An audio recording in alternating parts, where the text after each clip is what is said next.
সুপ্রিয় শিক্ষার্থীবৃন্দ, সবাইকে আসসালামু আলাইকুম এবং স্বাগতম আজকে 50তম বিসিএস প্রিলি ফুল কোর্সের বাংলাদেশ বিষয়াবলীর একদম শেষের দিকের একটি লেকচার আমরা পড়ব, লেকচার নম্বর 13। এই লেকচার নম্বর 13-র যে মূল বিষয়বস্তু সেগুলো হচ্ছে বাংলাদেশের অর্থনীতির কিছু গুরুত্বপূর্ণ অনুষঙ্গ বা উপাদান। সেগুলোর মধ্যে রয়েছে বাংলাদেশের মৎস্য সম্পদ, বাংলাদেশের প্রাণী সম্পদ, এছাড়াও খনিজ সম্পদ, বাংলাদেশের সবচেয়ে বড় উপকূলীয় বন বা একক বন হিসেবে সবচেয়ে বড় বন সেটি হচ্ছে সুন্দরবন, জাতীয় উদ্যানগুলো এবং বন্যপ্রাণীর বিভিন্ন অভয়ারণ্য, যেগুলোকে আমরা কি সাফারি পার্ক বা ইকো পার্ক বলি, সেইগুলো সম্পর্কে জানার চেষ্টা করব। এই লেকচারের পাশাপাশি আমরা রিলেভেন্ট কোনো ইনফরমেশন থাকলে সেগুলো দেখারও চেষ্টা করব। চলুন আমরা আমাদের মূল আলোচনা শুরু করি। শুরুতেই যদি আসি বাংলাদেশের মৎস্য সম্পদ। বাংলাদেশের আমরা জানি যে বাংলাদেশের অর্থনৈতিক সমীক্ষা অনুযায়ী বাংলাদেশের অর্থনীতিকে তিনটি প্রধান খাতে ভাগ করা হয়। বাংলাদেশের অর্থনীতিকে তিনটি প্রধান খাতে ভাগ করা হয়। একটি হচ্ছে কৃষি খাত, একটি হচ্ছে শিল্প খাত এবং আরেকটি হচ্ছে সেবা খাত। সো এর মধ্যে কৃষি খাতের অংশ যদি আমরা মোটা দাগে ধরি চারটি। তার মধ্যে একটি হচ্ছে আপনার শস্য, অর্থাৎ কৃষি যে বিভিন্ন উৎপাদন সেগুলো। একটি হচ্ছে প্রাণী সম্পদ বা লাইভ স্টক, প্রাণী সম্পদ যেটাকে আমরা লাইভ স্টক বলি। শস্যটা তো আমরা জানি ক্রপস,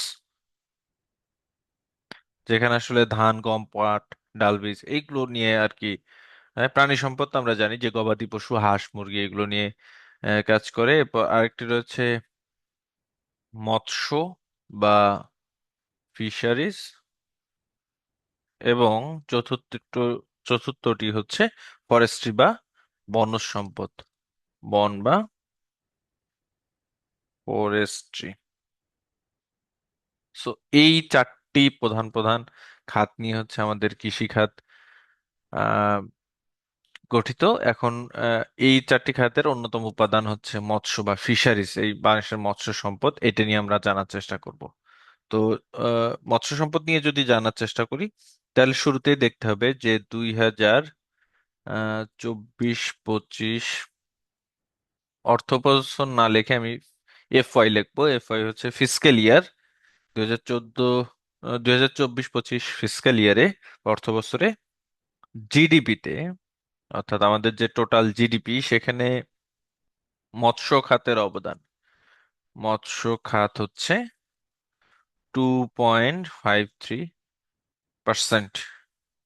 এটা হচ্ছে আমাদের ইকোনমিক রিভিউ, ইকোনমিক রিভিউ অর্থনৈতিক সমীক্ষা, বাংলাদেশ ইকোনমিক রিভিউ, এটা 2025 অনুযায়ী। অর্থাৎ টোটাল যে জিডিপি সেখানে মৎস্য খাতের অবদান 2.53%। এখন যদি 2024-25 অর্থ বছরে মাছের উৎপাদন ধরি, উৎপাদিত উৎপাদিত মাছের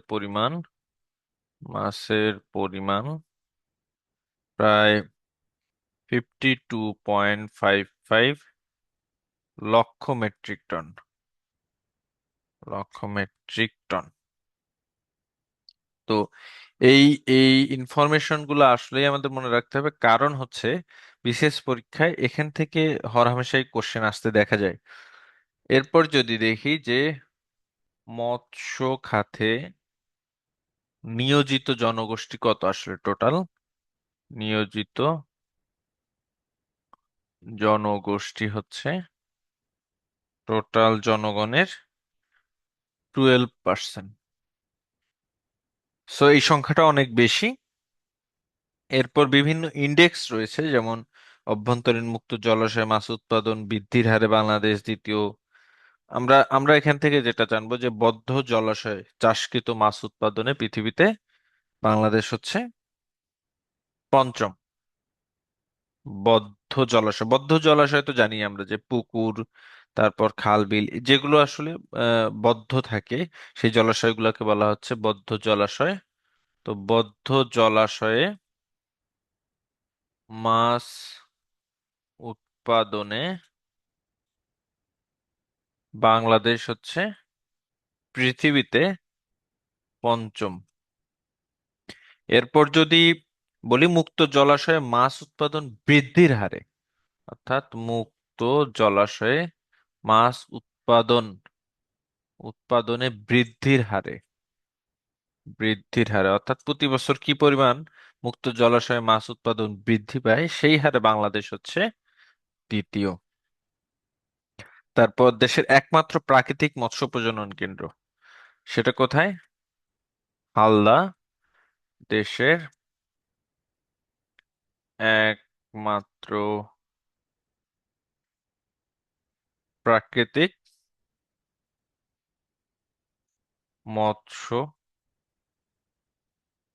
প্রজনন কেন্দ্র।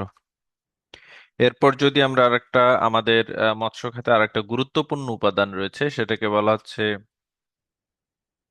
হিমায়িত খাদ্য, যেটা কিনা আমরা আমাদের দেশের যে মৎস্য সম্পদ রয়েছে এটাকে হিমায়িত ফ্রোজেন করে আমরা বিদেশে রপ্তানি করি। এটাকে বলা হচ্ছে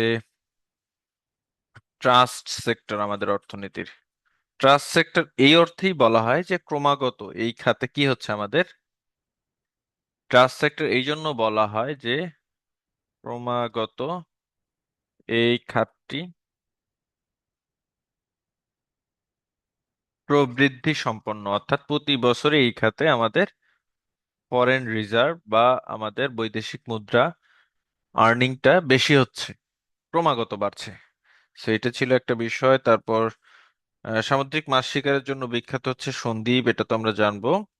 এখন আমরা যে এই যে মৎস্য সম্পদ বাইরে রপ্তানি করি, সেটার প্রধান সোর্স মানে মৎস্য ও মৎস্যজাত আরো যে উপাদান রয়েছে বা যে পণ্যগুলো আমরা বাইরে রপ্তানি করি,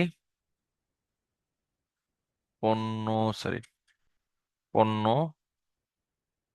শীর্ষ আমদানিকারক অর্থাৎ কোন দেশে সবচেয়ে বেশি যায়, সেটি এককভাবে হিসাব করলে নেদারল্যান্ডস, ইউরোপের দেশ নেদারল্যান্ডস।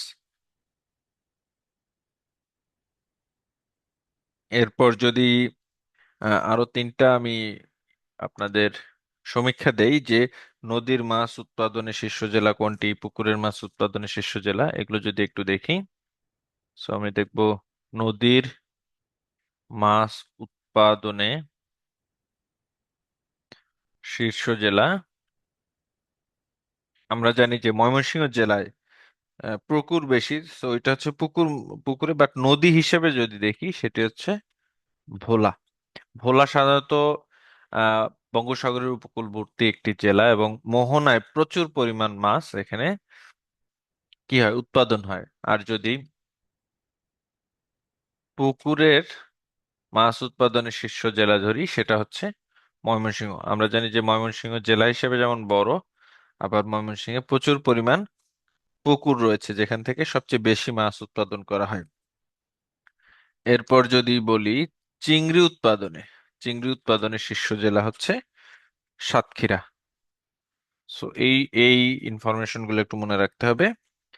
এরপর আমরা যাব হচ্ছে ইলিশ মাছ, আমাদের জাতীয় মাছ ইলিশ। ইলিশের ক্ষেত্রে যে জিনিসগুলো জানতে হবে যে ইলিশ উৎপাদনে পৃথিবীতে বাংলাদেশ প্রথম। ইলিশ উৎপাদনে পৃথিবীতে বাংলাদেশ প্রথম,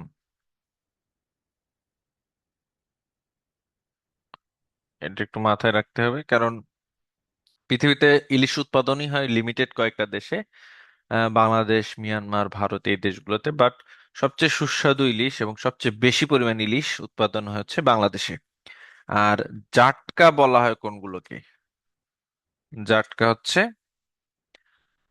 ইলিশের সাইজ যদি 10 ইঞ্চি অথবা 25 সেন্টিমিটারের কম হয় তখন সেই ইলিশটাকে বলা হচ্ছে জাটকা। এখন কথা হচ্ছে উম, আহ, আমরা জানি যে প্রতি বছর প্রতি বছর 22 দিন ইলিশ ধরা বন্ধ থাকে। 22 দিন ইলিশ ধরা, যখন কিনা ইলিশ ডিম দেয় আর কি, ইলিশ ধরা বন্ধ থাকে। এই 22 দিন সাধারণত অক্টোবরের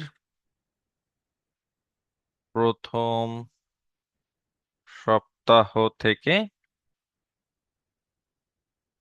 শেষ সপ্তাহ পর্যন্ত। সো এই 22 দিন ইলিশ ধরা বন্ধ থাকে সে সাধারণত, কারণ এই সময় প্রজনন ঋতু থাকে। প্রজনন ঋতু। আবার এপ্রিল মে মাসেও যখন ইলিশ জাটকা আকারে থাকে, এপ্রিল মে মাসেও জাটকা ইলিশ ধরা বন্ধ থাকে। অর্থাৎ এই সময় তো ইলিশের সাইজটা ছোট থাকে, সো এই সময় বন্ধ থাকে। এই বন্ধের সময় যারা কিনা এই ইলিশ ধরার উপর নির্ভরশীল, তাদেরকে সরকার বিভিন্ন ধরনের খাদ্য, বিভিন্ন ধরনের প্রণোদনা, এই সহযোগিতাগুলো করে, কারণ ওই সময় তো তাদের ইনকাম একদমই বন্ধ থাকে। এরপর যদি আসি, যে ইলিশের অভয়াশ্রম 6টি বাংলাদেশে। ইলিশের অভয়াশ্রম অভয়াশ্রম টোটাল 6টি। এই 6টি অভয়াশ্রম আমি যদি জাস্ট একটা সংখ্যা লিখে দেই, এটা হচ্ছে চাঁদপুরে। ইন ডিটেইলস আসলে আরো আছে। চাঁদপুর হচ্ছে মেঘনা নদীর নিম্ন অববাহিকায় এই জায়গাটা আসলে। তারপর আপনার ভোলা জেলার মেঘনা নদীর যে শাহবাজপুর শাখা, সেখানে অনেকটা। তারপর 3 নম্বর হচ্ছে লক্ষ্মীপুরের। এগুলো ইন ডিটেইলস আর লিখলাম না, জাস্ট জেলাগুলো লিখে দিলাম। লক্ষ্মীপুর ও মেঘনা নদীর অববাহিকায় আসলে এই ইলিশের অভয়াশ্রম বলা হয়। 4 নম্বরটি হচ্ছে শরীয়তপুরের পদ্মা নদীর কিছু অংশে। শরীয়তপুরের পদ্মা নদীর কিছু অংশে। 5 নম্বর হচ্ছে বরিশাল। বরিশালের হচ্ছে মেঘনা ও এর অববাহিকায় কিছু অংশ। এবং নম্বর হচ্ছে পটুয়াখালী। পটুয়াখালীর ওই তেতুলিয়া নামে একটা নদী রয়েছে, সেটার অববাহিকায়। তাইলে নদীগুলো যদি বলি, চাঁদপুরে হচ্ছে মেঘনা নদী, ভোলাতেও মেঘনা নদী, লক্ষ্মীপুরেও হচ্ছে মেঘনা নদী, শরীয়তপুরে হচ্ছে পদ্মা পদ্মা নদী, বরিশালে হচ্ছে মেঘনা, এবং পটুয়াখালীতে হচ্ছে তেতুলিয়া নদী। তেতুলিয়া নদী। সো এইগুলো হচ্ছে মোটামুটি ইলিশের অভয়াশ্রম, এই 6টি। তারপর আরো ইলিশ সম্পর্কে আমরা বেশ কিছু ইনফরমেশন শুনবো। পৃথিবীতে মোট ইলিশের 80% উৎপাদিত হয় হচ্ছে বাংলাদেশে। তারপর যদি আরো বলি, টোটাল মৎস্য উৎপাদনের, টোটাল যে আমাদের দেশে মোট মৎস্য উৎপাদন হয়, সেটার 10.55% আসে ইলিশ থেকে। মোট মৎস্য উৎপাদনের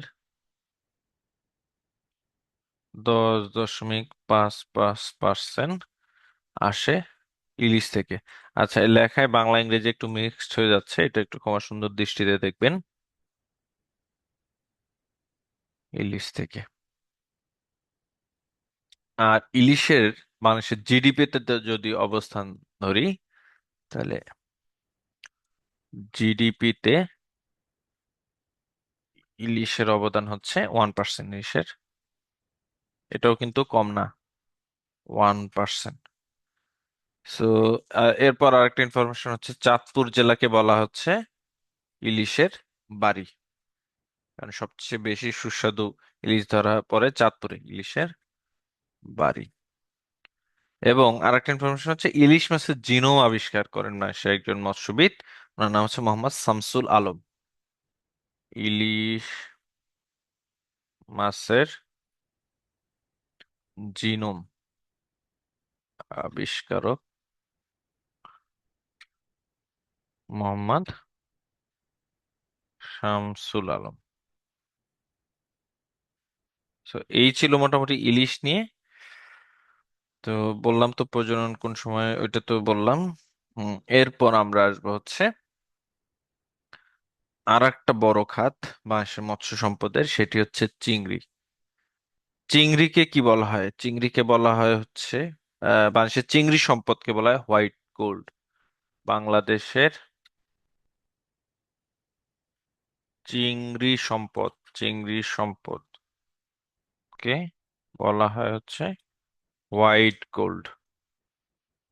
ওকে, এরপর যদি বলি যে বাংলাদেশের সবচেয়ে বাণিজ্যিক ভিত্তিতে চিংড়ি চাষ করা হয়, তো আসলে মূলত বাগদা চিংড়ি। সো এটা কবে থেকে চালু হয় বাণিজ্যিক ভাবে? বাগদা চিংড়ি চাষ শুরু হয় 1976 সালে, 1976 সালে। এবং বৃহত্তর খুলনা অংশটা আসলে চিংড়ি চাষের জন্য বিখ্যাত। এই জন্য খুলনাকে একটা নামে ডাকা হয়, খুলনাকে ডাকা হয় হচ্ছে কুয়েত সিটি। কুয়েত সিটি এটা মূলত আসলে এই এই অঞ্চলের মানুষ খুলনা কেন্দ্রিক চিংড়ি চাষের মাধ্যমে স্বাবলম্বী হওয়ার কারণে, এই অঞ্চলের মানুষ অর্থাৎ খুলনা বা এর আশেপাশে বাগেরহাট সাতক্ষীরা অঞ্চলের মানুষ কি চিংড়ি চাষকে কেন্দ্র করে স্বাবলম্বী হওয়ার কারণে, স্বাবলম্বী হওয়ার কারণে কারণে খুলনাকে আসলে কুয়েত সিটি নাম দেওয়া হয়েছে, কারণ কুয়েত সিটির মানুষ সবাই কি নিজেদের কি অর্থনৈতিক ভাবে স্বাবলম্বী আর কি, এই জন্য। তো এখানে আরেকটা জিনিস বলে রাখি, বাগদা চিংড়ি সাধারণত চাষ হয় কি লোনা পানিতে, লোনা পানিতে, আর হচ্ছে গলদা চিংড়ি চাষ হয় হচ্ছে স্বাদু পানিতে। এরপর বাগদা চিংড়ির একটা নাম রয়েছে, বাগদাকে বলা হচ্ছে বাংলাদেশের ব্ল্যাক টাইগার, ব্ল্যাক টাইগার নামে পরিচিত। এবং বাগদা চিংড়ি 2022 সালের 24শে এপ্রিল জিআই পণ্য হিসেবে স্বীকৃত হয়। 2022 সালের 24 এপ্রিল কি হয়, জিআই স্বীকৃতি লাভ করে। তো চিংড়ি সম্পদ গেল। এরপর যদি আমি দেখি বাংলাদেশের মৎস্য সম্পর্কিত বিভিন্ন ইনস্টিটিউট রয়েছে, তার মধ্যে একটা যদি দেখি মৎস্য প্রশিক্ষণ ইউনিট, ফিশারিজ ট্রেনিং ইনস্টিটিউট যেটা, এইটা অবস্থিত হচ্ছে চাঁদপুরে। এবং বাস একমাত্র একমাত্র মৎস্য প্রশিক্ষণ কেন্দ্র, একমাত্র মৎস্য প্রশিক্ষণ কেন্দ্র।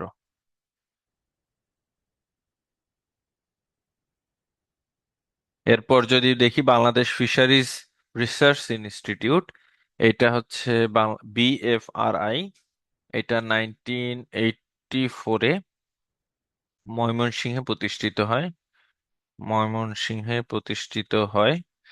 এবং গবেষণার জন্য এই প্রতিষ্ঠানটা 2020 সালে কি পায়, 21শে পদক লাভ করে, 21শে পদক। কারণ এটা তো একটা রিসার্চ ইনস্টিটিউট, এরা মৎস্য সম্পদ বাংলাদেশে বৃদ্ধির ক্ষেত্রে বিশাল গবেষণা করে। তাহলে গবেষণার জন্য তারা 2020 সালে 21শে পদক লাভ করে। এবং এই এখানে বাংলাদেশের মৎস্য গবেষণা ইনস্টিটিউটে টোটাল 5টি গবেষণা কেন্দ্র রয়েছে, গবেষণা কেন্দ্র রয়েছে। এটা আমরা দেখবো একটু পর।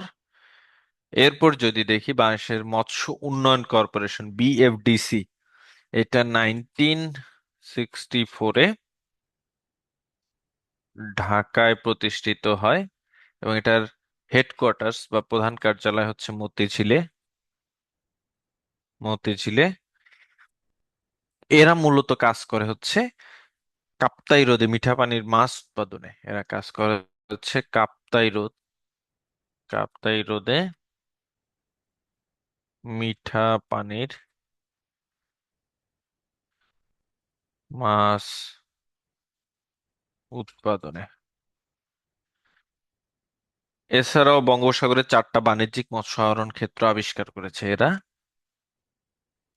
বঙ্গোপসাগরে 4টি মৎস্য আহরণ ক্ষেত্র আবিষ্কার করে, মৎস্য আহরণ ক্ষেত্র আবিষ্কার করে। এরপর রয়েছে হচ্ছে marine fisheries academy. Marine fisheries academy এটা 1973 সালে চট্টগ্রামে প্রতিষ্ঠিত হয়। চট্টগ্রামে প্রতিষ্ঠিত হয়। এটি শুধুমাত্র বিভিন্ন সংস্থার জন্য আসলে প্রশিক্ষণ প্রদান করে, প্রশিক্ষণ প্রদান করার জন্য একটা জাতীয় প্রতিষ্ঠান বলা যায়। এরপর আমরা বলছিলাম যে বাংলাদেশে বিএফআরআই, ফিশারিজ রিসার্চ ইনস্টিটিউট, এরা যে কি করে, এরা যে 5টা গবেষণা কেন্দ্র রয়েছে, সেই গবেষণা কেন্দ্রগুলো যদি বলি, স্বাদু পানির কেন্দ্র। স্বাদু পানির কেন্দ্র হচ্ছে আপনার ময়মনসিংহ, যেটা কিনা ময়মনসিংহ থেকে আসলে পরিচালিত হয়। এই বিএফআরআই পরিচালিত গবেষণা কেন্দ্রগুলো কিন্তু আবার আলাদা আলাদা জায়গায়, সেটা জাস্ট জেলাটা মনে রাখলে হবে। স্বাদুপানির কেন্দ্র হচ্ছে ময়মনসিংহে, ইলিশ মাছ ও নদী গবেষণা কেন্দ্র এটি হচ্ছে চাঁদপুরে। এরপর যদি লোনা পানির কেন্দ্র ধরি, লোনা পানির কেন্দ্র হচ্ছে পাইকগাছা, খুলনায়। পাইকগাছা, খুলনা।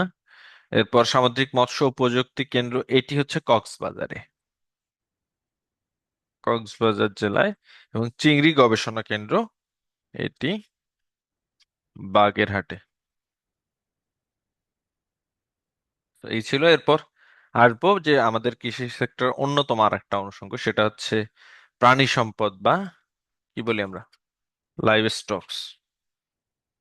সাধারণত প্রাণী সম্পদ বলতে বোঝায় বিভিন্ন ধরনের গবাদি পশু।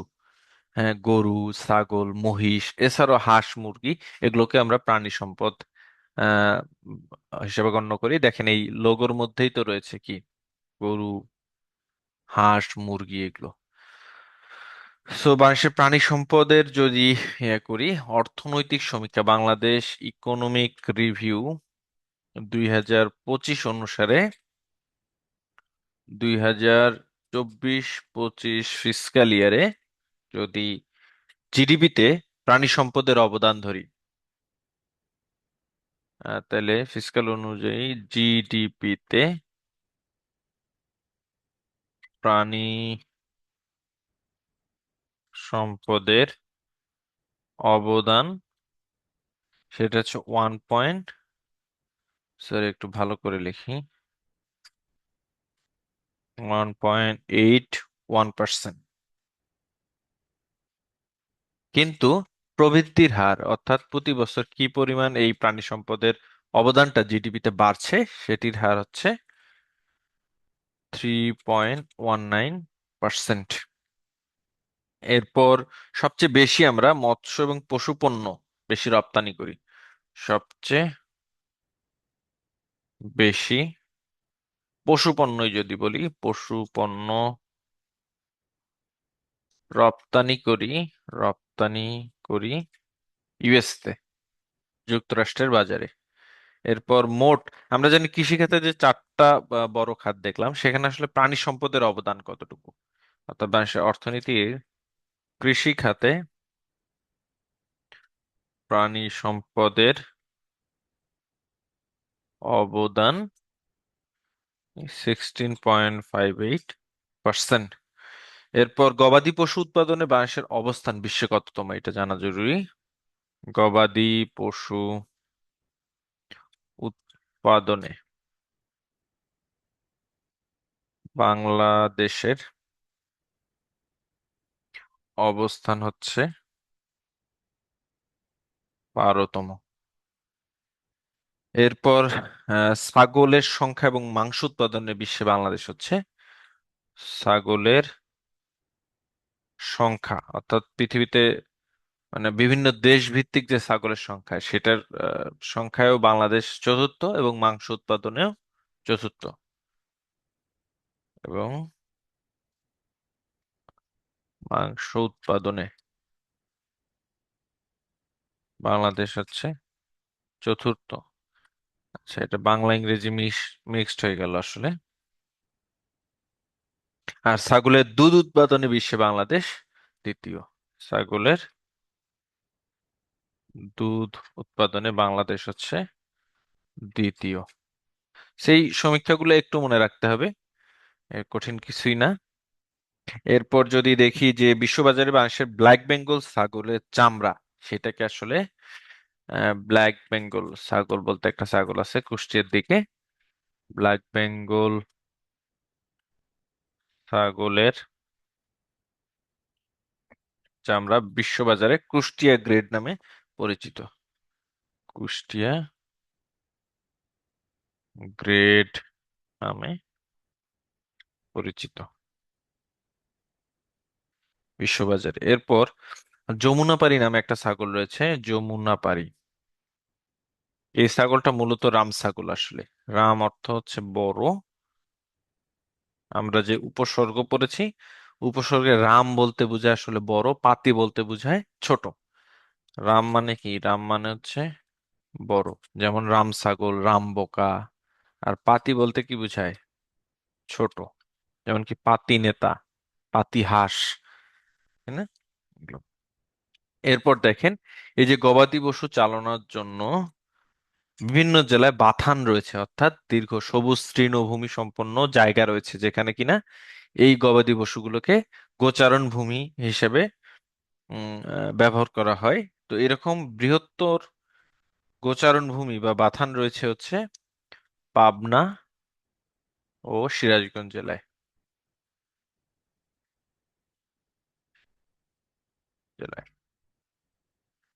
সো এইটা ছিল হচ্ছে বাংলাদেশের প্রাণী সম্পদের একটা বা, মোটামুটি ধারণা। এরপর যদি দেখি বাংলাদেশের প্রাণী সম্পদ অর্থাৎ বিভিন্ন প্রাণীর প্রজনন কেন্দ্র, বিভিন্ন প্রাণীর প্রজনন কেন্দ্রগুলো এগুলো পরীক্ষায় কিন্তু খুব হরহামেশাই আসে। হরিণের প্রজনন কেন্দ্র হচ্ছে, এটা তো লেখাই আছে এখানে, চকরিয়া, কক্সবাজার। হরিণের প্রজনন কেন্দ্র হচ্ছে চকরিয়া, কক্সবাজার। কুমিরের হচ্ছে করমজল, সুন্দরবন। বন্যপ্রাণী, বিভিন্ন ধরনের বন্যপ্রাণী, সেগুলো হচ্ছে ডুলাহাজরা, কক্সবাজার যেটা ইকো পার্ক, সাফারি পার্ক রয়েছে একটা ডুলাহাজরায়। মহিষ খুব ইম্পর্টেন্ট, মহিষটা অনেক সময় পরীক্ষা আসে। মহিষ ইম্পর্টেন্ট হচ্ছে বাগেরহাটে, ফকিরহাট।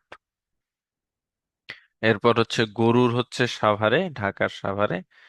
ছাগলের হচ্ছে সিলেটে, সরি, টিলাগড়ে। এরপর যদি আসি যে বাংলাদেশের বিভিন্ন খামার, এই যে গবাদি পশুর বিভিন্ন খামার রয়েছে, এই খামারগুলোর অবস্থান আসলে কোথায়? গো প্রজনন বা দুগ্ধ খামার, এটি ঢাকার সাভারে অবস্থিত। তারপর কেন্দ্রীয় মুরগি প্রজনন খামার, এটি ঢাকার মিরপুরে অবস্থিত। হাঁস প্রজনন খামার হচ্ছে নারায়ণগঞ্জে অবস্থিত। এবং মহিষ প্রজনন ও উন্নয়ন খামার হচ্ছে বাগেরহাটে। এবং কুমির প্রজনন কেন্দ্র হচ্ছে ময়মনসিংহের ভালুখায়। মহিষ, কুমির এগুলো ইম্পর্টেন্ট। মুরগিটাও ইম্পর্টেন্ট, দেখে নিতে পারেন। এরপর আসবো আমরা হচ্ছে বাংলাদেশের খনিজ সম্পদ। এখানে ম্যাপটা খুব জরুরি। ম্যাপটা একটু দেখবেন, ম্যাপটায় দেখেন বিভিন্ন খনিজ সম্পদের বিভিন্ন সাইন রয়েছে। ওই সাইনগুলো দেখে কোন কোন খনিজ সম্পদ কোন অঞ্চলে আসলে আহ, বেশি আধিক্য থাকে, বা তাদের ওই খনিজ সম্পদগুলোর প্রাপ্তির উৎস আসলে কোথায়, সেইগুলো একটু আইডেন্টিফাই করার চেষ্টা করবেন। প্রাপ্তির উৎস। তো খনিজ সম্পদ থেকে যদি আমরা পড়ি, শুরুতে আসা হচ্ছে প্রাকৃতিক গ্যাস। প্রাকৃতিক গ্যাস বলতে আসলে কি বোঝায়? প্রাকৃতিক গ্যাসের প্রধান উপাদানটা হচ্ছে মিথেন। তাহলে প্রধান উপাদান যদি বলি, প্রধান উপাদান হচ্ছে মিথেন গ্যাস। এটার রাসায়নিক সংকেত হচ্ছে CH4। এরপর বিদ্যুৎ উৎপাদনে উৎপাদনে তো বিভিন্ন জ্বালানি ব্যবহার করা হয়, প্রাকৃতিক গ্যাস, তেল, তারপর কি ফার্নেস অয়েল, বিভিন্ন ধরনের উপাদান ব্যবহার করা হয়। সবচেয়ে বেশি ব্যবহার করা হচ্ছে প্রাকৃতিক গ্যাস। সো বিদ্যুৎ উৎপাদনে সবচেয়ে বেশি ব্যবহৃত হয় হচ্ছে এই প্রাকৃতিক গ্যাস। এরপর যদি বলি বাংলাদেশের বিভিন্ন গ্যাস ক্ষেত্র রয়েছে, তাই না? বাংলাদেশের গ্যাস ক্ষেত্র কয়টা? টোটাল সম্ভবত 29টা গ্যাস ক্ষেত্র, এটা তো আমরা দেখবো। তো এই যে 29টা গ্যাস ক্ষেত্র রয়েছে, এগুলোকে দুইটা প্রধান ভাগে ভাগ করা হয়। একটা হচ্ছে সুরমা বেসিন আর একটা হচ্ছে বেঙ্গল বেসিন। সো এখানে আমরা বলি বাংলাদেশের বাংলাদেশের আবিষ্কৃত গ্যাস ক্ষেত্র, তাহলে দুইটা বেসিনে ভাগ করা হয়। একটা হচ্ছে কি, এটার একটু ছোট্ট বৈশিষ্ট্য বলবো। একটা হচ্ছে সুরমা বেসিন,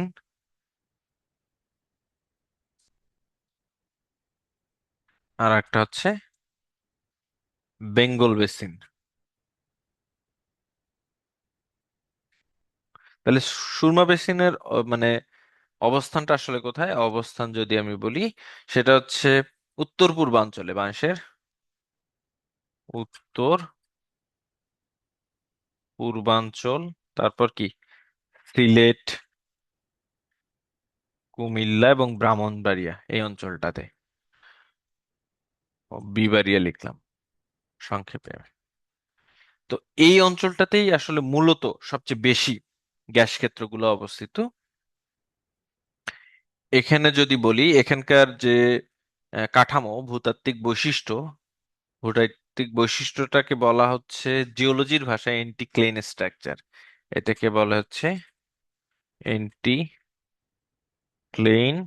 স্ট্রাকচার, যেটার কারণে আসলে এই এই অঞ্চলে গ্যাস ক্ষেত্র বা যে কোনো ধরনের খনিজ সম্পদ অনুসন্ধান করা, বিশেষ করে গ্যাস অনুসন্ধান করা সোজা। গ্যাস অনুসন্ধান সহজ। ফলে এই অঞ্চলে আসলে বেশি পরিমাণ গ্যাস ক্ষেত্র আবিষ্কৃত হয়েছে আর কি। বাংলাদেশের প্রধান প্রধান যে গ্যাস উৎপাদনকারী যেগুলো, সেগুলো আসলে এই কেন্দ্রে অবস্থিত। এরপর বেঙ্গল বেসিনের কথা যদি বলি, বেঙ্গল বেসিনটা মূলত এটা বাংলাদেশ এবং ভারতের যে পশ্চিমবঙ্গ, অর্থাৎ আহ বদ্বীপ, বাংলাদেশের যে বদ্বীপ অঞ্চলটা জানি আমরা কি আহ উপকূলীয় অঞ্চল যেগুলো, সেগুলো আসলে বদ্বীপ অঞ্চলে অবস্থিত। এবং এখানকার যে ভূতাত্ত্বিক বৈশিষ্ট্যটা, এটা হচ্ছে স্ট্রেটিগ্রাফিক স্ট্রাকচার। স্ট্রেটিগ্রাফিক গঠন বা স্ট্রাকচার। এই স্ট্রাকচারটা আসলে গ্যাস ক্ষেত্র আবিষ্কারের জন্য খুব বেশি মানে সুবিধাজনক না। তারপরও এই অঞ্চলে ভোলা একের মতো গ্যাস ক্ষেত্র কি হয়েছে, ভোলা গ্যাস ক্ষেত্রের মতো গ্যাস ক্ষেত্র আবিষ্কৃত হয়েছে।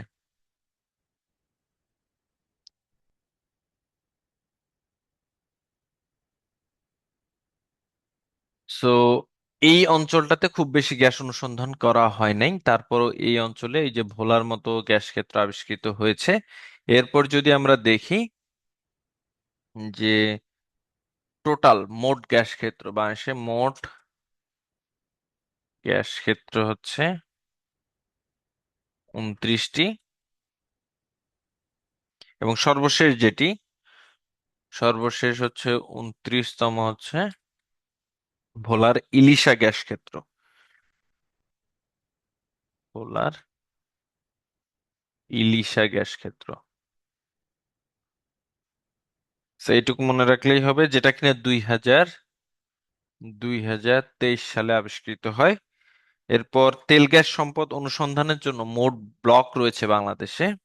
আচ্ছা, তার আগে একটা জিনিস জেনে রাখা ভালো, সেটা হলো সর্বশেষ যে গ্যাসের মজুদ কত রয়েছে, এটা সমীক্ষা চালানো হয় 2010 সালে। সর্বশেষ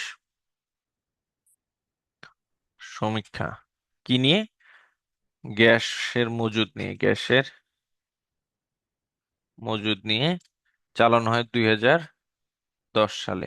এরপর আর কোনো সমীক্ষা চালানো হয় নাই। তারপরও যদি আমরা বলি যে 2022-23 ফিসকাল ইয়ার পর্যন্ত, বা 2023-24 ফিসকাল ইয়ার পর্যন্ত হচ্ছে টোটাল মোট গ্যাস মজুদ রয়েছিল হচ্ছে মজুদ, না তো মজুদ, বারবার আমি ভুল করছি মনে হয়, sorry.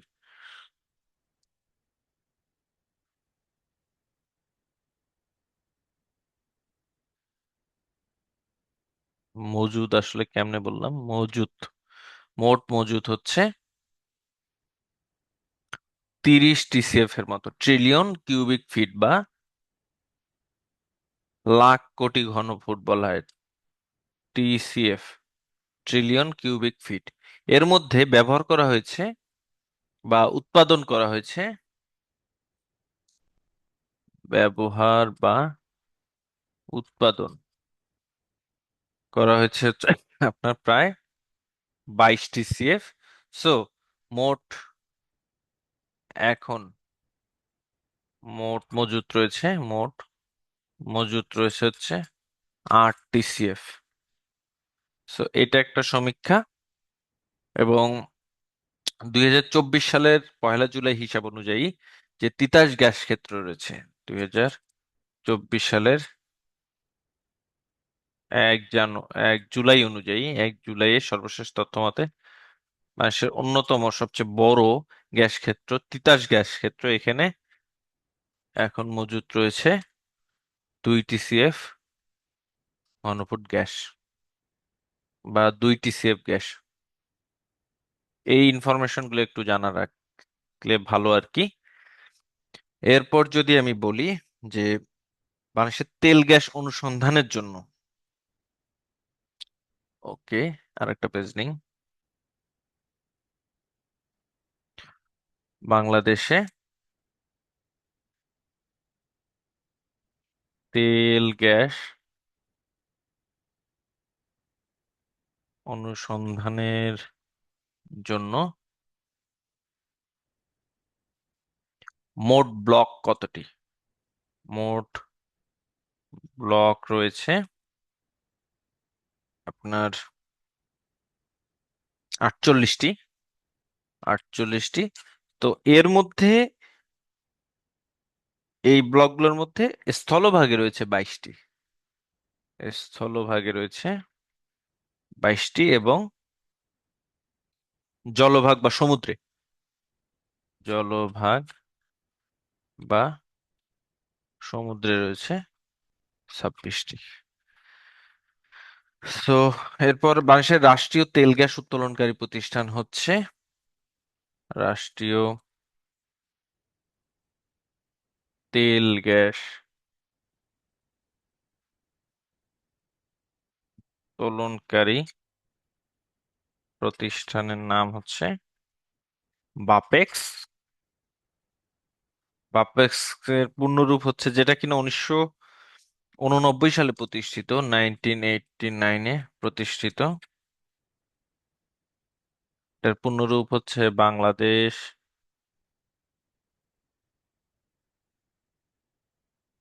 Petroleum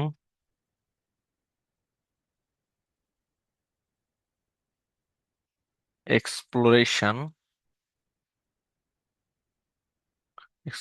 sorry, exploration and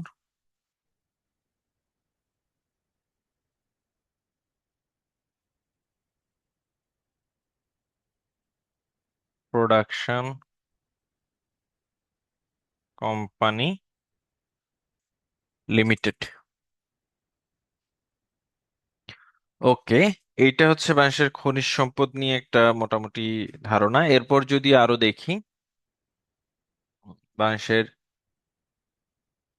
প্রথম প্রাকৃতিক গ্যাস ক্ষেত্র, যেটা প্রথম গ্যাস ক্ষেত্র, সে প্রথম গ্যাস ক্ষেত্র হচ্ছে 1955 সালে সিলেটের হরিপুরে আবিষ্কৃত হয়। সিলেটের হরিপুরে আবিষ্কৃত, আর এখান থেকে আসলে উৎপাদন শুরু করা হয় বা প্রথম উত্তোলন করা 1957 সালে আবিষ্কৃত হয়। আর 1957 সালে প্রথম গ্যাস উত্তোলন করা হয়। এরপর তিতাস গ্যাস ক্ষেত্রের কথা তো বললাম, মজুদের দিক থেকে এটা সবচেয়ে বৃহৎ এবং আয়তনে, আয়তনে বৃহৎ গ্যাস ক্ষেত্র হচ্ছে, আয়তনে বৃহৎ হচ্ছে সিলেটের বিবিয়ানা গ্যাস ক্ষেত্র। বিবিয়ানা গ্যাস ক্ষেত্র। আর মজুতে বৃহৎ হচ্ছে ব্রাহ্মণবাড়িয়ার তিতাস গ্যাস ক্ষেত্র। এবং সমুদ্র উপকূলে বাংলাদেশে দুইটা গ্যাস ক্ষেত্র রয়েছে। সমুদ্র উপকূলে এগুলো হচ্ছে একটা সাঙ্গু, আর একটা হচ্ছে কুতুবদিয়া। কুতুবদিয়া। তো এই সাঙ্গুকে একমাত্র সামুদ্রিক গ্যাস ক্ষেত্র বলা হয়। সাঙ্গুকে অনেক সময় একমাত্র সামুদ্রিক, কুতুবদিয়াটা আসলে একটু উপকূলে। তো সাঙ্গুটাকেই একমাত্র সামুদ্রিক গ্যাস ক্ষেত্র বলা হচ্ছে। আমরা আসলে সমুদ্র বিজয়ের পর মায়ানমার, এবং ওই সময়ের পর থেকে মায়ানমার, ভারত তাদের সমুদ্র যে সীমানা, সেই সীমানায় প্রচুর গ্যাস ক্ষেত্র, বিভিন্ন ধরনের জ্বালানির ব্লক আবিষ্কার করেছে। বাট আমরা এই জায়গায় অনেক ব্যর্থ। কোনো ধরনের মানে কোনো এক্সপ্লোরেশন নাই। ফলে আমরা আসলে সাফার করছি। আমাদের যে আরটিসিএফ গ্যাস মজুদ রয়েছে, সরি, সেটা মানে খুব বড় জোর 10 থেকে 12 বছর চলবে। ঠিক আছে। তাহলে প্রাকৃতিক গ্যাস ব্যবহারের যে পার্সেন্টেজটা, এটা একটু দেখি। প্রাকৃতিক গ্যাস ব্যবহারের খাত হচ্ছে 41% হচ্ছে বিদ্যুৎ উৎপাদনে সবচেয়ে বেশি। তারপর যদি বলি শিল্প খাতে 19%, এটা হচ্ছে শিল্প খাতে। আর 18% হচ্ছে ক্যাপটিভ বলা হয়।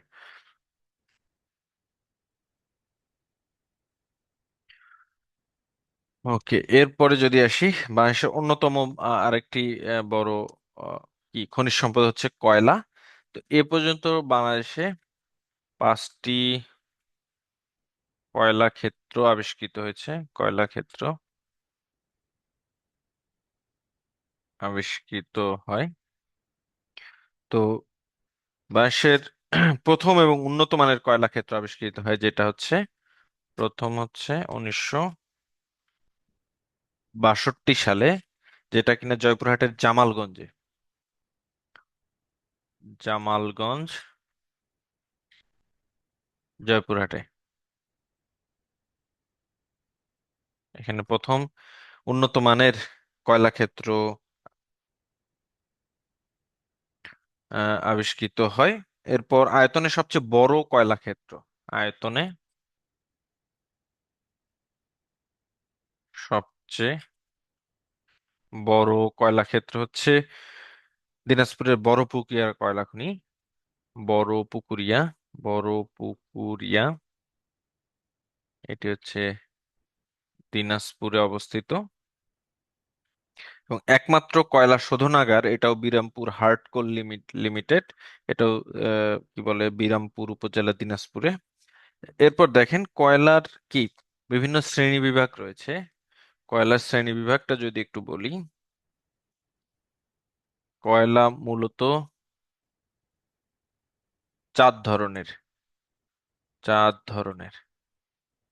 তো 4 ধরনের, একটা হচ্ছে সবচেয়ে উন্নত মানের কয়লা, সেটি হচ্ছে অ্যানথ্রাসাইট। অ্যানথ্রাসাইট,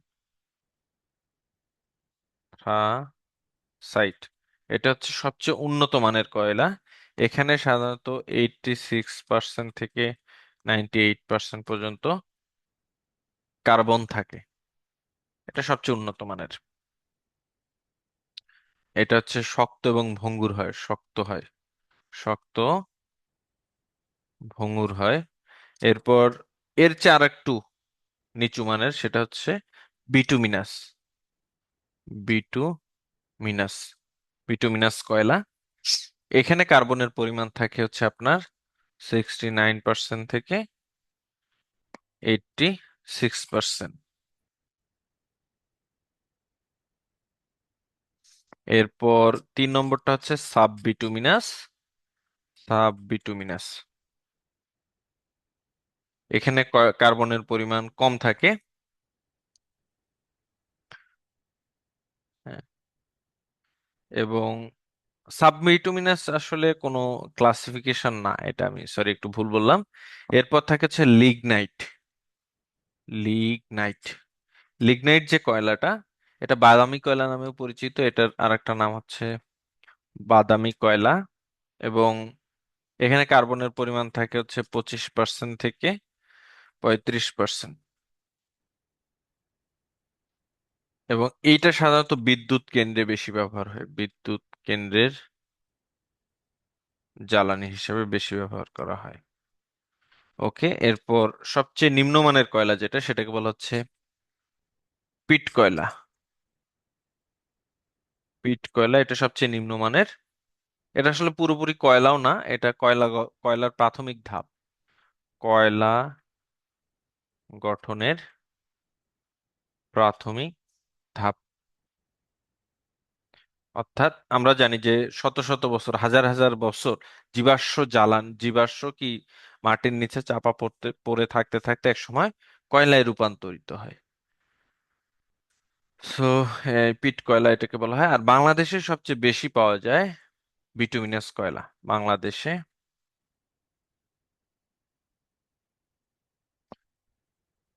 সবচেয়ে উন্নত মানের কয়লা হচ্ছে বিটুমিনাস কয়লা। সো এই ছিল কয়লা নিয়ে। এরপর যদি আমরা আসি সে খনিজ সম্পদ, অর্থাৎ এই যে কয়লা, প্রাকৃতিক গ্যাস, এগুলো থেকে আমরা কি বিদ্যুৎ শক্তি উৎপাদন করি। তো বিদ্যুৎ শক্তির ক্ষেত্রে যদি দেখি, সর্ববৃহৎ পাওয়ার স্টেশন হলো, সর্ববৃহৎ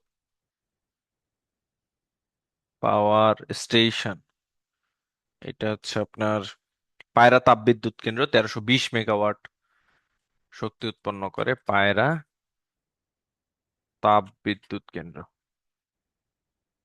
যেটা কিনা 1320 মেগাওয়াট বিদ্যুৎ উৎপন্ন করে।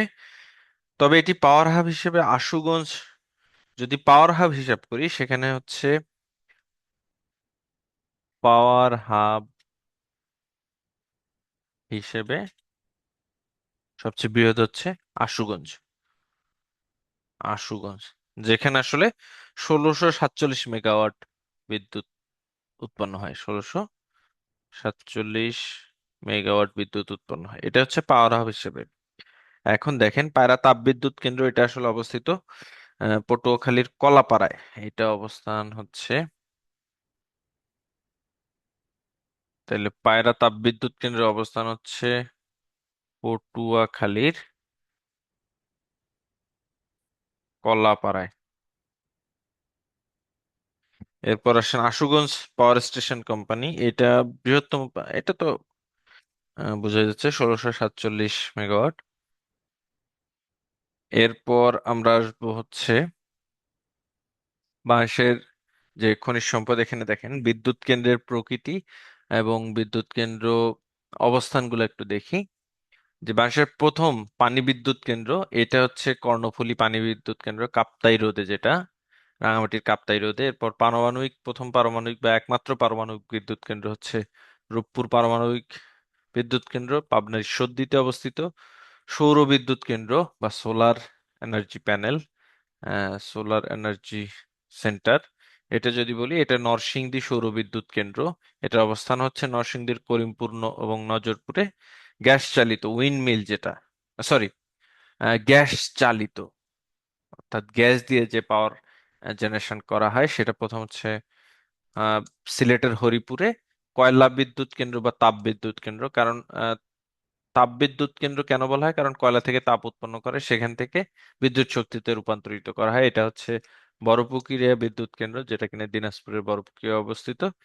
এবং উইন্ড মিল যেটা বা বায়ু বিদ্যুৎ কেন্দ্র, এটা হচ্ছে ফেনীর সোনাগাজীতে। এরপর বাংলাদেশের বৃহত্তম, এটা মনে রাখেন, বাংলাদেশের বৃহত্তম সৌর বিদ্যুৎ কেন্দ্র হচ্ছে তিস্তা সোলার লিমিটেড। এটা গাইবান্ধার সুন্দরগঞ্জ উপজেলায় অবস্থিত। সুন্দরগঞ্জ এটা মূলত সুন্দরগঞ্জ, গাইবান্ধা সুন্দরগঞ্জ উপজেলা এবং কুড়িগ্রামের সম্ভবত উলিপুর উপজেলার ঠিক সীমান্তবর্তী বা মাঝামাঝি এই জায়গায় টোটাল 200 মেগাওয়াট সৌরশক্তি উৎপাদন বিদ্যুৎ উৎপাদন করা হয় এই সৌরশক্তির মাধ্যমে। এরপর যদি আসি বাংলাদেশের অন্যান্য যে খনিজ সম্পদ সেগুলো একটু দেখি। অন্যান্য খনিজ সম্পদের মধ্যে রয়েছে খনিজ লোহা। এটা প্রথম লৌহ খনি আসলে দিনাজপুর জেলার হাকিমপুর উপজেলার ইসবপুর গ্রামে অবস্থিত। খনিটিতে আকরিক লোহা, মানে আকরিক লোহা, মানে যে আকরিক আছে সেটাতে লোহার পরিমাণ হচ্ছে 65%-এর উপরে, যেটা আসলে ভালো লোহার বৈশিষ্ট্যই বলা যায়। কঠিন শিলা, এটা হচ্ছে দিনাজপুর জেলার মধ্যপাড়া নামক স্থানে কঠিন শিলা পাওয়া হয়। এরপর খনিজ তেল, বাংলাদেশের দুইটি খনিজ তেল ক্ষেত্র রয়েছে, একটা হচ্ছে হরিপুর তেল ক্ষেত্র আর একটা হচ্ছে বরমচাল তেল ক্ষেত্র। প্রথম যে হরিপুর তেল ক্ষেত্র এটা 1986 সালের 22 ডিসেম্বর সিলেটের হরিপুরে আবিষ্কৃত হয় এবং বাংলাদেশের একমাত্র তেল শোধনাগার যেটা কিনা চট্টগ্রামে অবস্থিত, এটা হচ্ছে ইস্টার্ন রিফাইনারি লিমিটেড, বাংলাদেশের একমাত্র তেল শোধনাগার। এরপর তেজস্ক্রিয় বালু রয়েছে, এটা সাধারণত কক্সবাজারের সমুদ্র সৈকতে পাওয়া গেছে। এদেরকে ব্ল্যাক গোল্ড বা কালো সোনা বলা হয়। ইউরেনিয়ামটা হচ্ছে মৌলভীবাজার কুলাউড়া পাহাড়ে ইউরেনিয়ামের সন্ধান পাওয়া গেছে। এরপর খনিজ বালি, এটাও আসলে উপকূলীয় অঞ্চল টেকনাফ এবং কুতুবদিয়ায় প্রচুর পরিমাণ খনিজ বালি পাওয়া যায়। এরপর যদি আমরা বলি চীনামাটি, চীনামাটি হচ্ছে নেত্রকোনা জেলার বেশ কিছু অঞ্চলে দুর্গাপুর, বিজয়পুর, বিজয়পুরের চীনামাটি বা চায়না ক্লে যেটা আমরা বলি সেটা অনেক বিখ্যাত। এছাড়াও গোপালপুর এবং শেরপুর জেলার নলিতাবাড়ি, ময়মনসিংহ জেলার ধোবাউড়া, চট্টগ্রামের হাইটগাঁও, সাতকানিয়া, দিনাজপুরের মধ্যপাড়া, বড়পুকুরিয়া, দিঘিরপাড়া এবং নওগাঁ জেলার পত্নীতলায় চীনামাটি বা শ্বেত মৃত্তিকা বা সাদামাটির সন্ধান পাওয়া যায়। সিরামিক শিল্পে এটার কাঁচামাল হিসেবে চীনামাটিটা ব্যবহার করা হয়, চায়না ক্লে যেটাকে বলা হয়। এরপর আসেন চুনা পাথর, এটা আসলে সিলেটের টাকেরহাট, জাফলং, ভাঙারহাট, জকিগঞ্জ সব সিলেটে। এরপর সেন্ট মার্টিন, নওগাঁ জেলার বদলগাছি উপজেলায় চুনা পাথর পাওয়া যায়। সিমেন্টের প্রধান কাঁচামাল হিসেবে ব্যবহার করা হয় চুনা পাথর, ক্যালসিয়াম কার্বনেট আর কি। এরপর হচ্ছে গন্ধক বা সালফার, এটি কক্সবাজারের কুতুবদিয়ায় পাওয়া যায়। এরপর দেখেন সিলিকন ডাইঅক্সাইড বা কাঁচা বালি বা সিলিকা বালি, এটা হচ্ছে হবিগঞ্জের শাহজি বাজার, শেরপুর, কুমিল্লার 14 গ্রাম। এগুলো একটু দেখে নেবেন। এই কাঁচা বালি বা বালি কাঁচ তৈরির জন্য উপযোগী। এবং তামা পাওয়া গেছে হচ্ছে রংপুর জেলার রানীপুকুরে, দিনাজপুরের মধ্যপাড়ায় তামার সন্ধান পাওয়া যায়। সো এই ছিল মোটামুটি খনিজ সম্পদ নিয়ে। এরপর যদি আমরা আসি হচ্ছে বাংলাদেশের বনজ সম্পদ, যেটা বাংলাদেশের অর্থনীতি কৃষিখাতের অন্যতম বড় একটা উপাদান। সো বনজ সম্পদ যদি দেখি, সেটা হচ্ছে বিভাগ অনুসারে বাংলাদেশের সবচেয়ে বেশি বনভূমি রয়েছে। বিভাগ অনুসারে সবচেয়ে বেশি বনভূমি রয়েছে হচ্ছে কোন বিভাগে? অবভিয়াসলি চট্টগ্রাম বিভাগে। কারণ বাংলাদেশের বনভূমি রয়েছে দুইটা বিভাগে, একটা চট্টগ্রাম এবং সিলেট, এই দুই অঞ্চলেই বনভূমি। এছাড়াও ময়মনসিংহ বিভাগেও কিছু বনভূমি রয়েছে, বাট বিভাগ অনুযায়ী সবচেয়ে বেশি বনভূমি রয়েছে হচ্ছে চট্টগ্রাম বিভাগে। আচ্ছা, এই যে মানুষকে বৃক্ষরোপণে উৎসাহিত করার জন্য জাতীয় বৃক্ষ মেলা প্রতি বছর চালু হয়। এটা চালু হয় হচ্ছে 1994 সাল থেকে। প্রতি বছর 1994 থেকে, সরি, চালু হয় প্রতি বছর। এরপর বাংলাদেশের বন অধিদপ্তরের তথ্য অনুসারে বাংলাদেশের বর্তমানে মোট বনাঞ্চলের পরিমাণ, বাংলাদেশের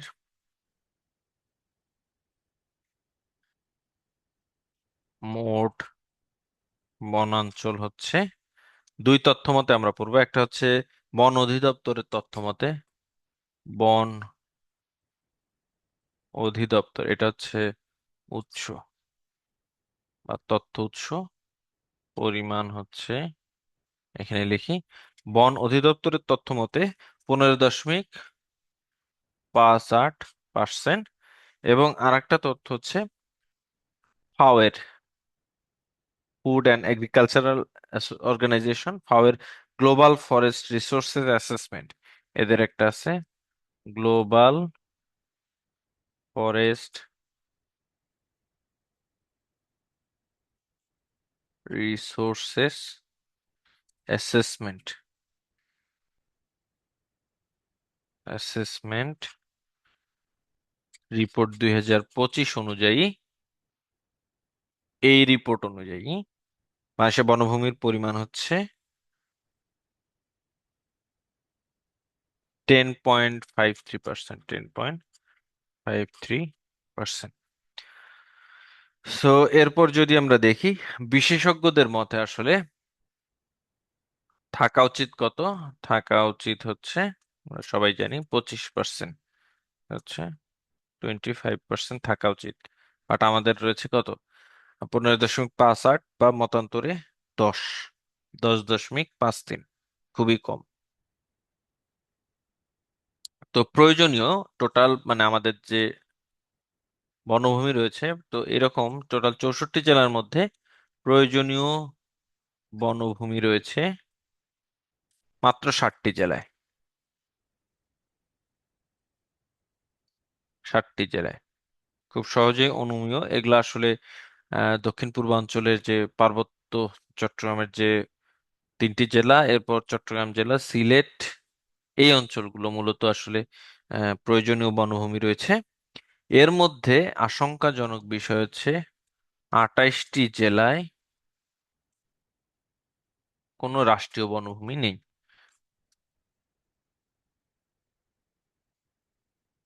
বনভূমি নেই। এরপর যদি আসি, বাংলাদেশের একক বন হিসেবে সবচেয়ে বড় বন হচ্ছে সুন্দরবন। তো সুন্দরবন সম্পর্কে বেশ কিছু ইনফরমেশন নিয়ে আমরা দেখব। সুন্দরবন সম্পর্কে যদি বলি, এটার অপর নাম হচ্ছে এর আরেকটা নাম রয়েছে বাদা বন বা উপকূলীয় বন, বাদা বন বা উপকূলীয় বন। উপকূল কেন বলা হচ্ছে, এটা বঙ্গোপসাগরের ঠিক উপরে অবস্থিত। এর মোট আয়তন হচ্ছে 10,000 বর্গ কিলোমিটার। তন্মধ্যে বাংলাদেশে অবস্থিত হচ্ছে, বাংলাদেশে 6,017 বর্গ কিলোমিটার। সো এই বাংলাদেশে যে 6,017 বর্গ কিলোমিটার, এটা মূলত 6টা জেলায় অবস্থিত। এটা কয়টা জেলায়, 6টা জেলায়। 6টা জেলার নাম আমি একটু বলি। এক হচ্ছে খুলনা, দুই হচ্ছে সাতক্ষীরা, তিন হচ্ছে বাগেরহাট, চার হচ্ছে পটুয়াখালী। সরি, এটা হচ্ছে টোটাল 5টা জেলায়, হচ্ছে পটুয়াখালী, ভুল বললাম মনে হচ্ছে, এটা 5টা জেলায় পটুয়াখালী, এবং 5 হচ্ছে বরগুনা।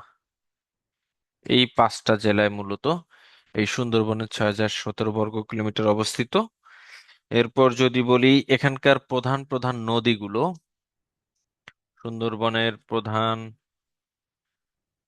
নদী সমূহ হচ্ছে পশুর নদী। এই যে আমরা যদি এখানে ম্যাপ দেখি, তাহলে বুঝতে পারবো কোন কোন নদী রয়েছে এখানে। হুম, আচ্ছা, এটা বড় ম্যাপ দেখলেই বুঝতে পারবেন। এই যে যেমন রায়মঙ্গল নদী আছে, তারপর কি এই যে শিবসা, কি জানি একটা নদী আছে শিবসা নদী, এই নদীগুলো এখানে একটু দেখতে হবে। দেখেন পশুর, তারপর হচ্ছে রায়মঙ্গল, তারপর শিবসা, বালেশ্বর, এই নদীগুলো হচ্ছে সুন্দরবনের মাঝখান দিয়ে বয়ে গেছে। এরপর যদি বলি এটা পৃথিবীর সুন্দরবন হচ্ছে বাংলাদেশের বৃহত্তম বনভূমি, আর পৃথিবীর সবচেয়ে বড় ম্যানগ্রোভ ফরেস্ট। এরপর যদি দেখি যে বালেশ্বর নদীটা হচ্ছে পূর্বে পূর্বে অবস্থিত, এবং রায়মঙ্গল নদী হচ্ছে পশ্চিমে অবস্থিত, একদম বাংলাদেশের সীমান্ত ঘেঁষে আর কি। এছাড়াও হারিয়াভাঙ্গা নদী আর কি, বাংলাদেশ একদম সীমান্তে যেটা নদী রয়েছে সেটা হলো হারিয়াভাঙ্গা নদী। হারিয়াভাঙ্গা, হারিয়াভাঙ্গা, এটা একদম বাংলাদেশ ইন্ডিয়া বর্ডারে। এরপর যদি এখান থেকে বলি যে সুন্দরবনে ভিজিট প্লেস গুলো আর কি, সবচেয়ে দেখার মতো স্থান বা টুরিস্ট স্পট যদি বলি, টুরিস্ট স্পটস বা পর্যটন কেন্দ্র যেগুলো, সেগুলো কয়েকটা যদি বলি, প্রথমে আসে আমাদের কি, হিরন পয়েন্ট, তারপর হচ্ছে কটকা পয়েন্ট, দুবলার চর, দুবলার চর, টাইগার পয়েন্ট, এগুলো মোটামুটি পর্যটন কেন্দ্র, প্রধান প্রধান পর্যটন কেন্দ্র। টাইগার পয়েন্ট, এর মধ্যে দুবলার চরে হচ্ছে যেটা হয়, মৎস্য আহরণ এবং শুটকি উৎপাদনের জন্য বিখ্যাত। মৎস্য আহরণ ও শুটকি উৎপাদনে বিখ্যাত। এরপর আমরা আসবো হচ্ছে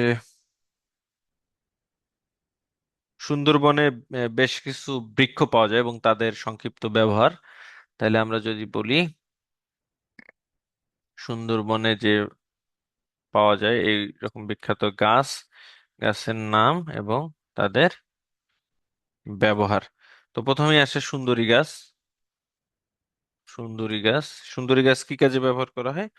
সাধারণত হার্ডবোর্ড, তারপর কি আসবাব,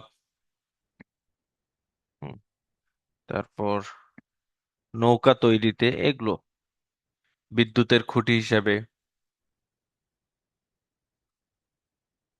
এরপর যদি আসি হচ্ছে গোলপাতা। গোলপাতা তো আসলে ঘরের ছাউনি হিসেবে ব্যবহার করা হয় সবচেয়ে বেশি এই অঞ্চলে যারা বাওয়ালি এবং মৌয়ালি থাকে। বাওয়ালি যারা হচ্ছে এই সুন্দরবনে যারা এই যে গাছ কাটার কাজ করে এবং মধু সংগ্রহ করে, এদের মৌয়ালি এবং বাওয়ালি এগুলো বলে। তারপর রয়েছে হচ্ছে গরান গাছ, এটাও আসলে নৌকা তৈরিতে ব্যবহার করা হয়। এরপর রয়েছে ধুন্দল।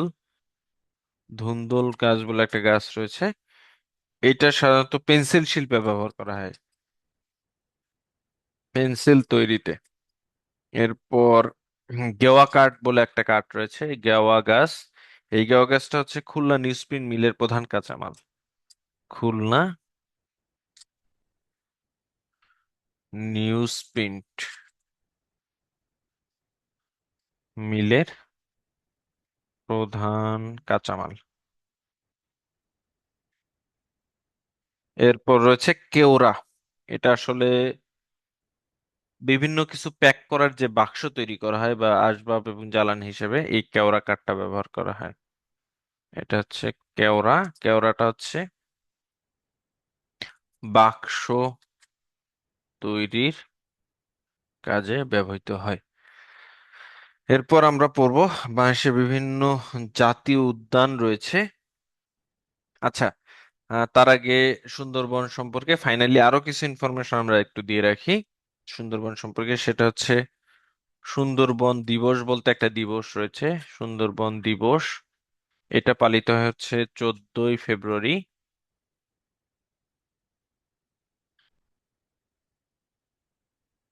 এরপর বাংলাদেশের সর্বোচ্চ উচ্চতার বৃক্ষ হচ্ছে বৈলাম বৃক্ষ। বনজ সম্পদ সম্পর্কেও ভালো একটা পড়া আর কি। সর্বোচ্চ বৃক্ষ হচ্ছে বৈলাম বৃক্ষ।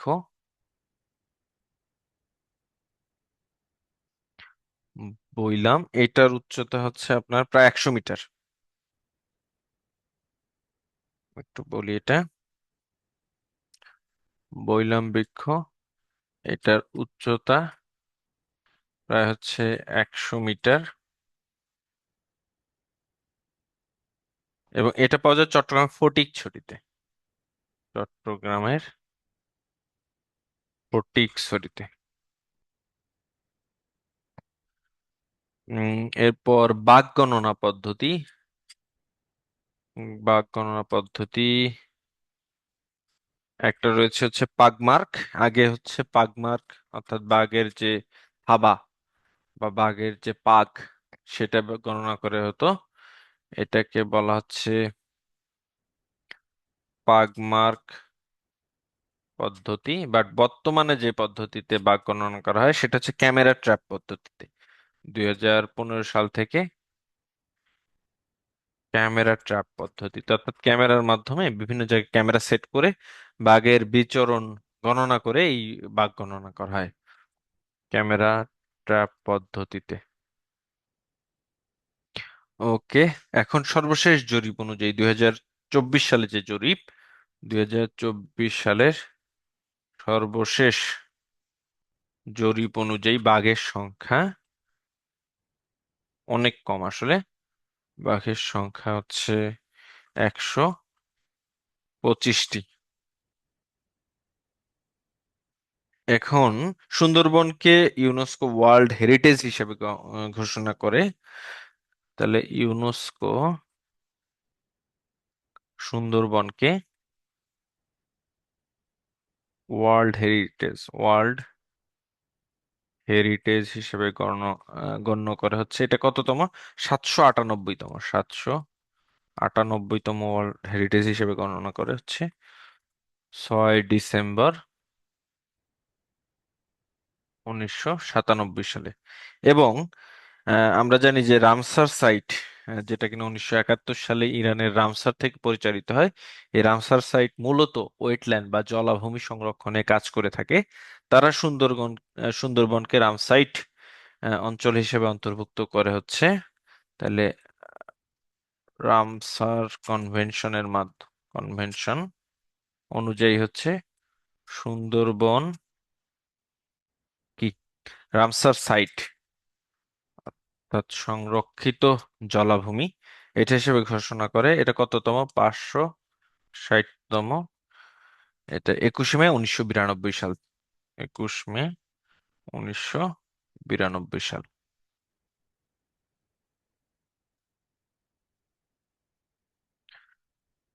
এই ছিল বাংলাদেশের বনভূমির একটা সম্মুখ ধারণা। এখন আমরা দেখব বাংলাদেশের বিভিন্ন যে জাতীয় উদ্যান।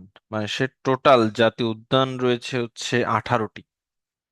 জাতীয় উদ্যান রয়েছে 18টি। এই 18টি জাতীয় উদ্যানের অবস্থান, এগুলো একটু নাম করা গুলো মনে রাখবেন। আমি একটু দেখি। ভাওয়াল জাতীয় উদ্যান 1982 সালে গাজীপুর। সবচেয়ে মানে নাম করা যে জাতীয় উদ্যান, এগুলোর একটু অবস্থানগুলো মনে রাখতে হবে।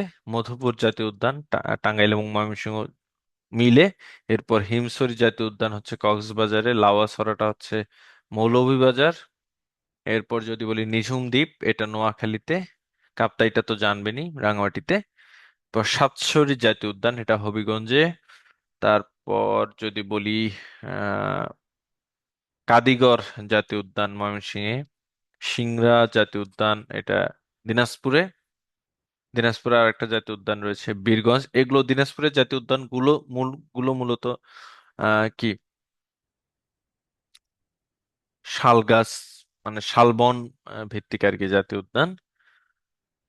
সো এরপর যদি আমরা দেখি বন্যপ্রাণীর অভয়ারণ্য, বাংলাদেশে 20টি টোটাল বন্যপ্রাণীর অভয়ারণ্য রয়েছে বাংলাদেশে। তো এগুলো যদি দেখি, রাঙামাটি জেলার পাবলাখালীতে হাতি সহ কয়েক হাজার প্রজাতির বন্যপ্রাণী অভয়ারণ্য। আমাদের ইম্পর্টেন্ট হচ্ছে টেকনাফ। এটার পুরো নাম ছিল Teknaf game reserve. Game reserve বন আসলে বলতে বোঝায় যেখানে আসলে বন্যপ্রাণীকে কেউ ডিস্টার্ব করে না। সাধারণত নিজেদের আবাসস্থল, নিজেদের প্রজনন কেন্দ্র, সুরক্ষিত পরিবেশ, বন্যপ্রাণী ব্যবস্থাপনা, এগুলো এবং গবেষণা ও শিক্ষাও আসলে হয়। এগুলোকে মূলত গেম রিজার্ভ বন বলে। এটা হচ্ছে টেকনাফে বাংলাদেশের একমাত্র গেম রিজার্ভ বন। এরপর ট্যাংরাগিরি, এটা বরগুনা জেলায়। এটার আরেকটা স্থানীয় নাম রয়েছে ফাত্রার বন বা পাথরঘাটার বন নামে পরিচিত, বা হরিণঘাটার বন নামে পরিচিত।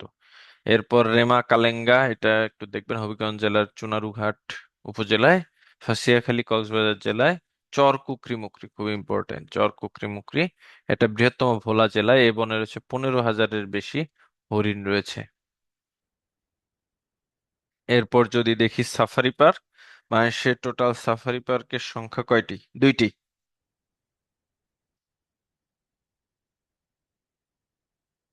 একটা হচ্ছে গাজীপুর সাফারি পার্ক, গাজীপুর জেলার শ্রীপুর মাওনা ইউনিয়নে। এটা দক্ষিণ এশীয় মডেল, বিশেষ করে থাইল্যান্ডের সাফারি পার্ক এবং ইন্দোনেশিয়ার বালি সাফারি পার্কের সাথে মিল রেখে করা হয়। আর একটা হচ্ছে ডুলা হাজরা সাফারি পার্ক, এটা দেশের প্রথম সাফারি পার্ক। এই সাফারি পার্ক মূলত হরিণ প্রজনন কেন্দ্র হিসেবে প্রতিষ্ঠিত, এটা কক্সবাজারের ডুলা হাজরায় অবস্থিত। এরপর বাংলাদেশে ইকো পার্ক রয়েছে কিছু। ইকো পার্ক হচ্ছে আপনার, যদি বলি, মাধবকুণ্ড ইকো পার্ক, মৌলভীবাজার জেলার বড়লেখায়, এগুলো একটু দেখবেন। বোটানিক্যাল গার্ডেন ও ইকো পার্ক হচ্ছে চট্টগ্রামের সীতাকুণ্ড উপজেলায় চন্দ্রনাথ মন্দির বা পাহাড়, চন্দ্রনাথ পাহাড়ে যে মন্দির রয়েছে সেখানে মূল একটা পর্যটন কেন্দ্র। আসলে এটার মূল আকর্ষণ হচ্ছে চন্দ্রনাথ পাহাড়, 1998 সালে প্রতিষ্ঠিত। এটাও একটা ইকো পার্ক। মধুটিলা শেরপুর জেলায়, বাঁশখালী হচ্ছে চট্টগ্রাম জেলায়। এরপর রয়েছে কুয়াকাটা ইকো পার্ক, পটুয়াখালী জেলায়। টিলাগড় ইকো পার্ক, এটা হচ্ছে সিলেট জেলায় অবস্থিত। এখানে সাধারণত লাক্কাতুরা চা বাগান ছাড়াও শেভরন গ্যাস ক্ষেত্র রয়েছে।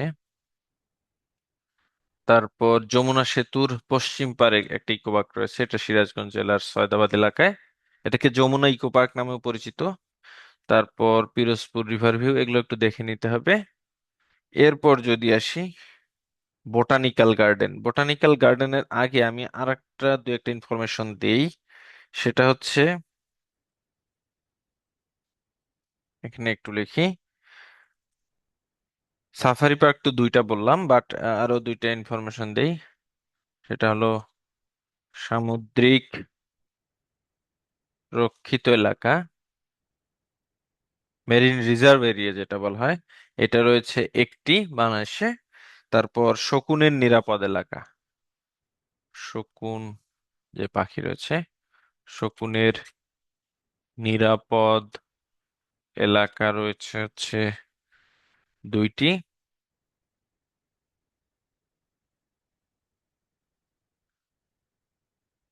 দুইটি। এরপর রয়েছে উদ্ভিদ উদ্যান,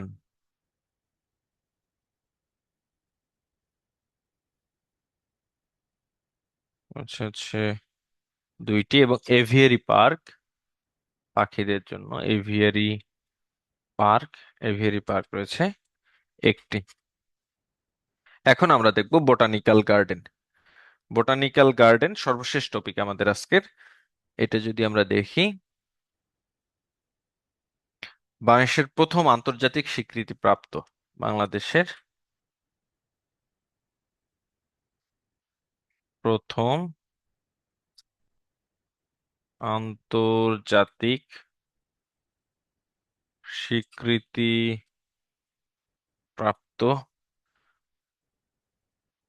বোটানিক্যাল গার্ডেন হচ্ছে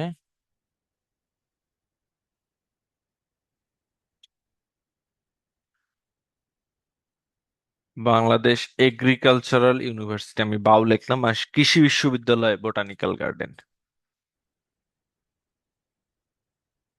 যেটা কিনা 1961 সালে প্রতিষ্ঠিত। এরপর বাংলাদেশের ন্যাশনাল যেটা বোটানিক্যাল গার্ডেন, জাতীয় বোটানিক্যাল গার্ডেন, এটা অবস্থিত হচ্ছে মিরপুর, ঢাকায়। মিরপুর, ঢাকায়। এরপর প্রাচীনতম একটা পার্ক রয়েছে বোটানিক্যাল গার্ডেন, যেটাকে বলে বাহাদুর শাহ পার্ক। প্রাচীনতম বোটানিক্যাল গার্ডেন যদি বলি, সেটা হচ্ছে বলধা গার্ডেন, বলধা গার্ডেন। আর প্রাচীনতম পার্ক যদি বলি, সেটা হচ্ছে বাহাদুর শাহ পার্ক। এরপর বাংলাদেশের প্রথম প্রজাপতি পার্ক গড়ে উঠেছে চট্টগ্রামে। প্রথম প্রজাপতি পার্ক, যেটি কিনা গড়ে উঠেছে চট্টগ্রামে। সো এই ছিল আজকের মোটামুটি আলোচনা। এখন আমরা দেখব প্রিভিয়াস ইয়ারে এই টপিক থেকে কি কি কোশ্চেন এসেছিল বিসিএস এ। তো প্রথমে যদি দেখি, নিচের কোনটি বাংলাদেশের শিল্প সংক্রান্ত অর্থনৈতিক কর্মকাণ্ড নয়? শিল্প, শিল্পের মধ্যে কি রয়েছে? বস্ত্র রয়েছে, পাট, সিমেন্ট, এগুলো রয়েছে। মাছ হচ্ছে কৃষি সংক্রান্ত অর্থনৈতিক কর্মকাণ্ড, সো উত্তর হচ্ছে মাছ, মাছ চাষ। একটি দেশের মোট আয়তনের কত শতাংশ বনভূমি থাকা প্রয়োজন? নর্মালি 25%, বাট এখানে এইটা মোটামুটি close to the right answer. 20 থেকে 25%। বাংলাদেশের কয়টি জেলার সাথে সুন্দরবন সংযুক্ত রয়েছে? 5টি জেলার সঙ্গে। দেশের কোন জেলায় সর্ববৃহৎ সৌর বিদ্যুৎ কেন্দ্র অবস্থিত? এটা হচ্ছে ময়মনসিংহ জেলায়। এইটা আসলে সর্ববৃহৎ সৌর বিদ্যুৎ কেন্দ্র এখন সম্ভবত গাইবান্ধা হবে, এটা একটু আহ, দেখে নিতে হবে, কারণ 200 মেগাওয়াট সোলার প্যানেল ওখানে অবস্থিত। তারপর যদি দেখি, আর যদি এটা গাইবান্ধা না হয় তাহলে ময়মনসিংহ উত্তর আর কি। বাংলাদেশের বন গবেষণা কেন্দ্র অবস্থিত হচ্ছে চট্টগ্রামে। বাংলাদেশের মৎস্য প্রজাতি গবেষণাগার, ফিশারিজ রিসার্চ ইনস্টিটিউট, বিএফআরআই, এটা হচ্ছে ময়মনসিংহে অবস্থিত। এরপর যদি দেখি, বাংলাদেশের প্রধান খনিজ সম্পদ অবভিয়াসলি প্রাকৃতিক গ্যাস। ইউরিয়া সারের কাঁচামাল হচ্ছে মিথেন গ্যাস। যদি মিথেন গ্যাস প্রাকৃতিক গ্যাস একসাথে থাকে তো অবশ্যই মিথেন গ্যাস, এটাই বলবো। হ্যাঁ, যদি মিথেন গ্যাস না থেকে শুধু প্রাকৃতিক গ্যাস থাকতো তাহলে প্রাকৃতিক গ্যাস উত্তর হতো। বলাকা কোন ফসলের একটি প্রকার? এটি হচ্ছে গমের একটি জাত, বলাকা। নিম্নোক্ত কোন সালে কৃষি শুমারি অনুষ্ঠিত হয়নি? কৃষি শুমারি একটু সালগুলো দেখে দিবেন। 2015 সালে আসলে অনুষ্ঠিত হয়নি, 8 সাল, এরপর 19 সাল, এগুলোতে, এবং 1977 সাল, এগুলোতে কৃষি শুমারি অনুষ্ঠিত হয়। ম্যানিলা কোন ফসলের উন্নত জাত? এটি মূলত তামাকের একটি উন্নত জাত, ম্যানিলা। বাংলাদেশের প্রথম সামুদ্রিক গ্যাস ক্ষেত্র হচ্ছে সাঙ্গু ভ্যালি গ্যাস ক্ষেত্র। এরপর যদি দেখি, কৃষিক্ষেত্রে রবি মৌসুম কোনটি? এটি কার্তিক ফাল্গুন মাসে যে মৌসুমটা, সেটিকে রবি মৌসুম বলা হয়। তারপর বাংলাদেশের প্রথম বীজ উৎপাদনকারী প্রতিষ্ঠান হচ্ছে Bangladesh agricultural development centre, BADC. বাংলাদেশের কোন বনভূমি শাল বৃক্ষের জন্য বিখ্যাত? এটা মূলত আহ টাঙ্গাইল ময়মনসিংহের ভাওয়াল ও মধুপুরের বনভূমি, এটা শাল বৃক্ষের জন্য বিখ্যাত। ফিশারিজ ট্রেনিং ইনস্টিটিউট, এটা অবস্থিত, একমাত্র ফিশারিং ট্রেনিং ইনস্টিটিউট, এটা হচ্ছে চাঁদপুরে অবস্থিত। সুন্দরবন কত শতাংশ বাংলাদেশের ভৌগোলিক সীমানার মধ্যে রয়েছে? 10,000 বর্গ কিলোমিটারের মধ্যে 6,017 বর্গ কিলোমিটার, তার মানে অলমোস্ট 62% বা 60%। এটা আমরা 62% ধরে নিতে পারি। সুন্দরবনের বাঘ গণনায়, আচ্ছা এর পরের কোশ্চেনটা দেখি। সুন্দরবনের বাঘ গণনায় ব্যবহৃত হয় হচ্ছে বাঘ মার্ক। এখন ব্যবহৃত হচ্ছে ক্যামেরা ট্র্যাপ পদ্ধতি। ম্যানগ্রোভ কি? ম্যানগ্রোভ বলতে বোঝা যাচ্ছে উপকূলীয় বন। বাগদা চিংড়ি কোন দশক থেকে রপ্তানি পণ্য হিসাবে স্থান করে নেয়? এটার উত্তর হচ্ছে 80-র দশক থেকে, 1976 সাল, 77, ওই সময় থেকে এটা রপ্তানি করা হয়। সো এই ছিল আজকের লেকচার। সবাইকে থ্যাংক ইউ। আশা করি এখান থেকে বেশ কিছু ইনফরমেশন গ্যাদার করতে পারবেন, এবং আপনাদের বিসিএস প্রিলি পরীক্ষায় আসা প্রশ্ন সমূহ থেকে এখান থেকে আপনার কিছু প্রশ্ন কমন পড়বে। সে পর্যন্ত ভালো থাকেন সবাই, সবার জন্য শুভকামনা।